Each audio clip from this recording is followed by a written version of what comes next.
Uh, yeah, I mean, I wasn't fired up about it.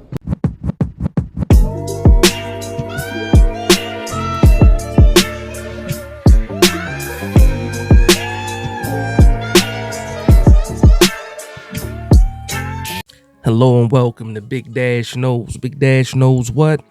New York Giants football. Let's go. OTA 3. OTA 3, you see the thumbnail. The media was in the building and the media did not let me down. The timeline was flooded. All types of information. Pre-practice, practice, after practice. A bunch of information. Shout out to the beat writers doing a phenomenal job of covering today's practice. A lot to talk about. We could talk about the offense, defense, who was there, who was not there. Some of the coaches got a chance to talk. I took a lot of notes.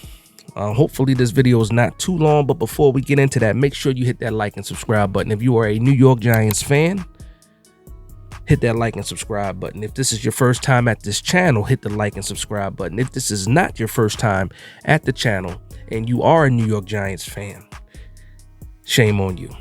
Shame on you for not subscribing to the channel, but guess what? You can fix that by hitting that like and subscribe right now. I'll give you a little bit of time to do that before we jump into this video. Grabbing my handy dandy notebooks. Okay, again, just some notes off the top. Darius Slayton was not there. Darren Waller was not there. The last thing I've seen from Darren Waller was a picture of him sitting on the beach. It might have been on Instagram. It might have been on Twitter. But he was on the beach. He is not thinking about the New York Giants right now, in my opinion. He is worried about his life or getting his life together. And it is what it is. Also to note, Nacho was not at practice today. Again, these are voluntary. And then Jordan Phillips was not at practice today. So with that being said, hopefully my man Jordan Riley was able to take advantage of the opportunities that he was given today in practice. Also, Brian Dable announced today that he is planning on doing joint practices with the Detroit Lions and also joint practices or a practice with the Jets. And what I'll say to that is this: if we do have those joint practices and the offense looks good in those practices or the team looks good in those practices, still play those guys in the preseason games. I think we've learned from last year that even though these guys have a strong practice and the quarterback has that red shirt on and you can't touch the quarterbacks, we need live reps with the first team, all of them in preseason. The offensive line needs to gel. So that's just one of my notes on that. Another note, Andre Patterson was working with the edge room today, and this is fantastic news for me. Andre Patterson, one of the best defensive line coaches in the NFL, got a chance to work with the edge rushers. So Brian Burns, Kayvon Thibodeau, Azeez Ojulari, all of these guys got some tutelage today from Andre Patterson. And if you don't know why that's a big deal, I don't know what to tell you. To me, it sounds like it's going to be a party at the quarterback and everybody's invited. That's what it sounds like to me. Burns and Tibbs are figuring out what time to be there, and they are getting to the quarterback in the backfield this year. I'm calling that right now. Again, just a little bit excited about Andre Patterson working with not just a defensive line, but also the edge room. That's a big deal. He didn't do that when Wink was here. Going through my notes again, Kayvon Thibodeau said that every year his goal is to beat Michael Strahan's record. Love to hear it. Love to hear it. That's the mindset you have to have if you're an edge rusher, not just for the New York Giants, but around the league, because Strahan has that league record for sacks in a season. That's the goal. Love it.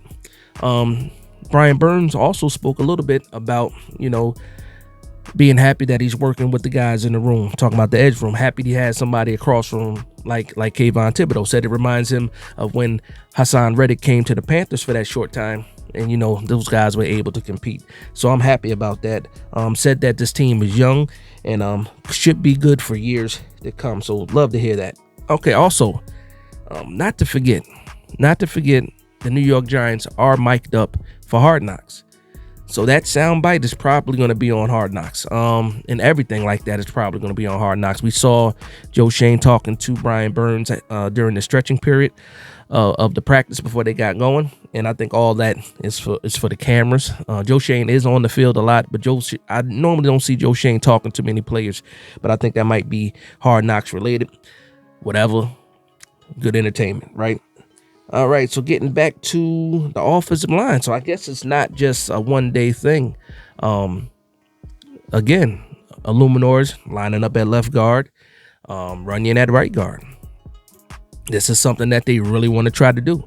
I don't necessarily agree with it. I would love to have Illuminor on that right side. They are sticking with Evan Neal to start, at least right now in this period, to start at right tackle. And it is what it is when it comes to that. And then speaking of the offensive line too, Andrew Thomas and both Evan Neal not involved in the team aspect of the practice, but individual drills, they were out there. Stepping in was Josh Azudu, I believe at left tackle. But again, it is what it is with that. Again, you're trying to load manage these guys, and I don't blame them for, letting these guys do a little bit of work, but not trying to do too much. But again, we don't have a lot of depth outside of Andrew Thomas as far as quality guys getting snaps. We do have a lot of guard depth. We do have some guys that can possibly be a swing or a versatile guard and tackle. But, you want to protect your guys. So I'm not mad with them protecting Andrew Thomas. Evan Neal, get healthy, get out there, get the reps. It's a little bit different for him. So moving along, Jerome Henderson. Always love to hear Jerome Henderson talk.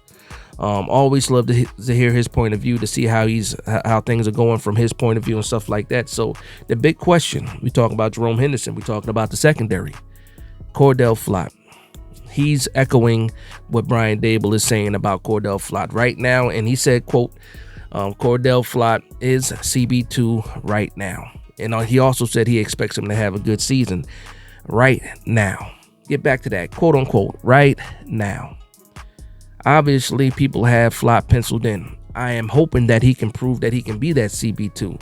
But even the coach knows that right now Flott is the starter, but he added on that right now. So that tells me the spot is not definite. It still has to be earned, and there's still a lot of competition going after that spot, that CB2 spot. Also, he said, in regards to the rookies, he said this is the best time of year for these guys to touch the hot stove. For those that, might not know what that means, touch the hot stove, that means this is the time for you to make those mistakes, to learn off of those mistakes. This is the time where you get better. So, if you were a kid and you touched the hot stove, guess what? You learn not to touch that hot stove again. These guys are learning what they can do or can't do, learning off their mistakes. Fantastic time to tutor these guys and to make them better, moving forward. And again, we need Phillips and Newbin to hit the ground running once training camp starts. Once the preseason starts, these guys need to be ready to go. So if they're making their mistakes now and learning from those mistakes now, even better moving towards training camp in the preseason. Now let's talk about offense. Never forget about the offense. I've been talking almost 7-8 minutes, and I haven't even talked about the offense that much. So they did have 7-on-7s today. Daniel Jones did participate in 7-on-7. A lot of the beat writers are saying the same thing. He's moving around. He looks good. He's passing the ball well. There's clips all over the timeline about that. I might throw up a couple in this video too.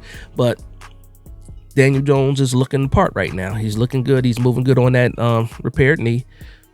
And, what more can you ask for? He did not participate on 11-on-11s. In that case, Drew Lock was the starter or QB1 during 11-on-11. And I'm hearing that Drew Lock did not have the best day. He was struggling today. He was a little bit inaccurate today, but he did have a deep shot connection to Jalen Hyatt. So you love to hear that. On the other hand, I'm hearing that Tommy DeVito was looking good, had a sharp day, looks quick, processing pretty well. Again, we're talking about practice here, 7-on-7, 11-on-11s, so you could take that with a grain of salt. But any good news is good news, right? Absolutely. But they did say that he had a sharp practice day, and he is looking pretty good. So I think that's it for my notes. Actually, no, I do have some side notes also. In 11-on-11, Eric Gray got some reps at RB1. I I haven't seen the full breakdown on Giants.com yet. A lot of the stuff I'm getting right now is what I've been reading and seeing throughout the timelines and from the beat writers and what they've been posting. But again, we'll see what happens a little bit later once Giants.com releases their takeaways for the day and stuff like that. But this is just a quick recap. Well, maybe not so quick, probably the longest recap I've done so far. But for OTA 3, the media was in the building. There's a ton of clips out there. I suggest you guys go out to X or Twitter and check those things out. Use the hashtag Giants100 and you can see all that stuff right then and there.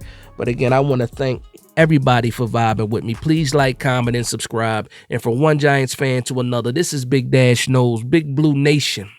Let's go.